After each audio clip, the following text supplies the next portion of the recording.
السلام علیکم ورحمۃ اللہ۔ جو ساتھی رزق کی تنگی سے پریشان ہو، تنگ دستی سے بالکل تنگ آ چکا ہو اور چاہتا ہو کہ اس کی رزق میں برکت ہو، اللہ تبارک و تعالی دن بدن اس کے رزق میں اضافہ فرمائے، تو آج ہی سے اس وظیفے پر عمل کیجیے۔ انتہائی آسان، مجرب اور قرآنی وظیفہ بتانے والا ہوں۔ وظیفہ کیا ہے؟ وظیفہ یہ ہے کہ سورہ آل عمران کی آیت نمبر 26 اور آیت نمبر 27، ان دو آیتوں کو آپ فرض نمازوں کے بعد اور اسی طریقے سے نوافل کے بعد اور اسی طریقے سے سونے سے پہلے کثرت کے ساتھ آپ کو ان دو آیتوں کو پڑھنا ہے۔ چند دنوں کے اندر اللہ تبارک و تعالیٰ آپ کی رزق کی تنگی دور فرمائیں گے، رزق میں بے انتہا فراخی ہوگی انشاءاللہ۔ اور اسی طریقے سے اگر خدا نخواستہ آپ کے اوپر کوئی قرض ہے تو وہ قرض بھی ادا ہو جائے گا انشاءاللہ۔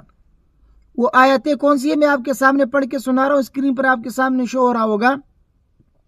بسم اللہ الرحمن الرحیم، قل اللہم مالک الملک تؤتی الملک من تشاء وتنزع الملک ممن تشاء وتعز من تشاء وتذل من تشاء بیدک الخیر انک علی کل شیء قدیر تولج الليل في النهار وتولج النهار في الليل وتخرج الحي من الميت وتخرج الميت من الحي وترزق من تشاء بغير حساب۔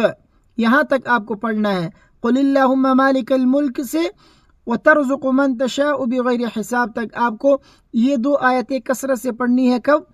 فرض نمازوں کے بعد، نوافل کے بعد اور اسی طریقے سے سونے سے پہلے آپ پڑھ لیا کریں۔ اللہ تبارک و تعالیٰ آپ کے رزق میں اتنی برکت عطا کریں گے، رزق کی تنگی انشاءاللہ ہمیشہ کے لیے ختم ہو جائے گی۔ ویڈیو کو اپنے دوستوں کے ساتھ لازمی شیئر کیجیے گا، مجھے اپنے دعاؤں میں یاد رکھیے۔ السلام علیکم ورحمۃ اللہ۔